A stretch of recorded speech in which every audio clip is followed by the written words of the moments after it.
Did you know that your house can now become a data center and start paying you for it? NVIDIA and Pulse Group just partnered with Span to start putting these mini data centers inside people's homes. If you know Span, they're usually known for those electrical panels that are inside the house, you know? This new product is called XFRA, a distributed network of GPU compute nodes. Each one's gonna be installed inside of a residential home. Each node will be packed though with 16 NVIDIA Blackwell GPUs. And the initial pilot is planning to have 100 of these nodes. 1 gigawatt installed by 2027. And with that, your garage is about to out-earn your retirement account. But here's why I think this is a really interesting, smart move. The first one is speed. I mean, building a centralized gigawatt data center, that would take at least 5 years. But now Span can deploy a similar capacity by 2027. The second one is democratization. Homeowners that decide to host these nodes will actually get a cheaper electrical bill and free internet. So now the value of AI infrastructure will start to flow down to the people whose grid capacity is actually making it happen. Welcome to the era where the home pays you back.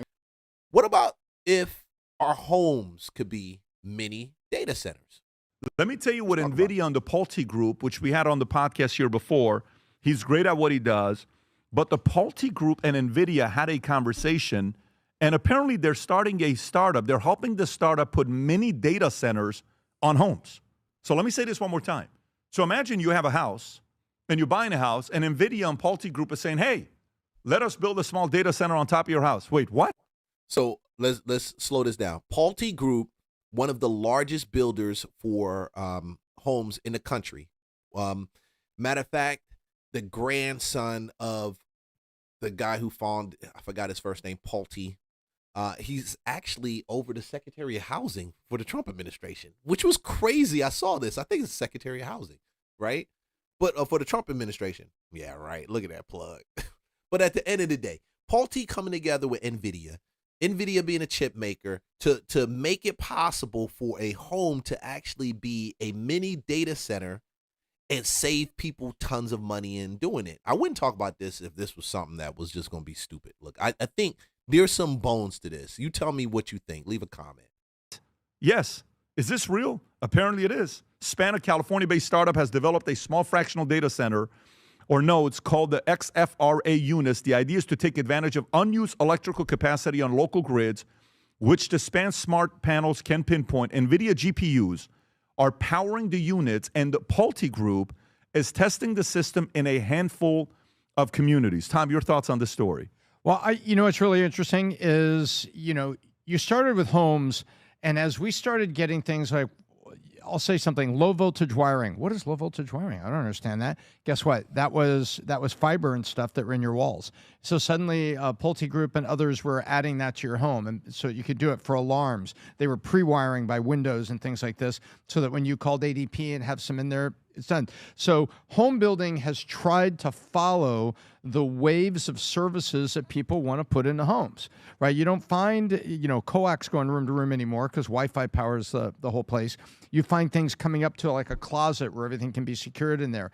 And what I think what they're doing here is they are making it possible to put those nodes up right on the house. And now you say to your house, hey, your house is AI ready if you're going to have a small, LMS, or you're going to have services, or maybe you're working from home or you have a home office. You're now going to have all this available to you. And we're testing this. And we're also testing the energy part of it. So I think it's great. I think it's Pulte riding the wave and trying to stay in front of the kind of things that people are going to want on their new house. It's like when you got into Microsoft, it never worked very well. Microsoft will hate that I said that. But you remember Microsoft first put their stuff in the dashboard? What was it, Ford or G? I think it was Ford. Oh, yeah. Microsoft put the thing in the dashboard, and it didn't really work well. And then later, CarPlay on Apple, as long as CarPlay could work on your dashboard, it was great because you had CarPlay on your phone, and whatever you had on your phone was suddenly on your dashboard. It was the same thing, Pat, as when the automakers made it easy for us to drop our phone into the center console where there was an inductive charger there. You didn't even need a cable, and it could talk to your car. This is Pulte doing the same thing, riding tomorrow's wave to give you what you want in your house. So you buy a new house, and then you have to say, wow, now I got to spend 10 grand wiring and doing all this stuff. Nope, you can buy it, and thanks to NVIDIA, it's right here. talking about Blackstone and KKR and SoftBank and Cotu, all racing to control centralized AI infrastructure. This is the opposite play now. Edge compute distributed at the home. Now, over the last few years, I've looked at a couple of these distributed compute plays before. Every one of these companies, though, were solving a similar question. How do you get computational ROI out of underutilized power infrastructure? And Span is one of the better examples of this because they already own the electrical panel, like we mentioned. And so they control the orchestration layer of energy at the home. And of course, NVIDIA, one of the top 5 home builders, as your partner, helps you make that happen too. Wire everybody in.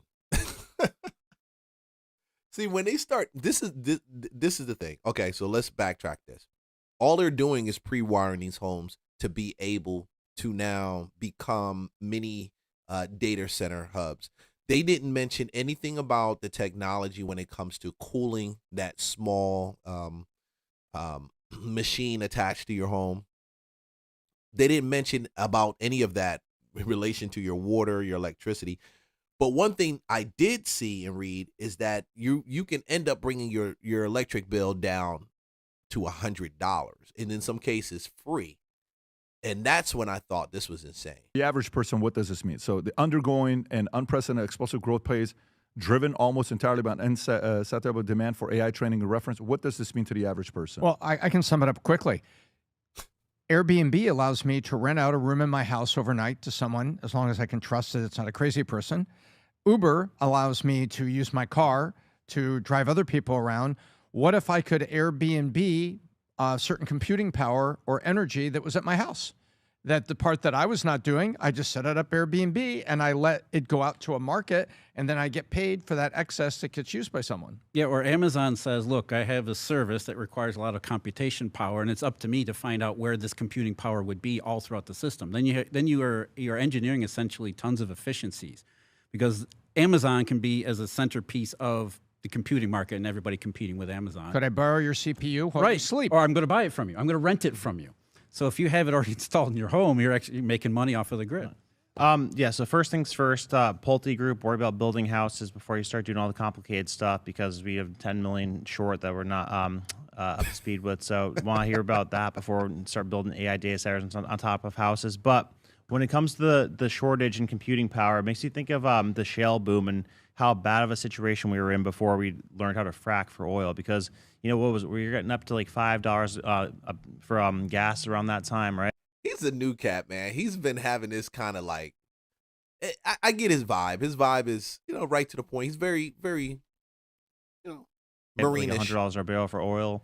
And the shale boom really, you know, saved us in a huge way with, like America became the biggest producer of oil because of that. So, I mean, people really overlooked that in terms of like energy demand and like how vulnerable of a situation we were in, how expensive energy was at that time. So just places in America, you can have a net meter that if you're at work, let's say it's you at work, your air conditioning is turned up to 80 degrees on your house, no one's home, and yet your roof is putting energy into which, I mean, the more efficient model is to build these gigantic data centers, but the other is energy. What they're basically saying is we're running up against hard limits on energy. So we got to find it somewhere. Right. What they're saying is there's spare energy in people's houses, so let's unlock that untapped potential and use that to help cheapen the cost of You'd be open to it if they came to you. Absolutely. You would be as well, Tom. Yes, I would. Okay. I wouldn't be. I mean, it sounds a dope idea, but it's so much stuff. I would want one of y'all to go do it first, and then I'll do it after that. And then y'all shoot me a message and let me know what y'all think about it.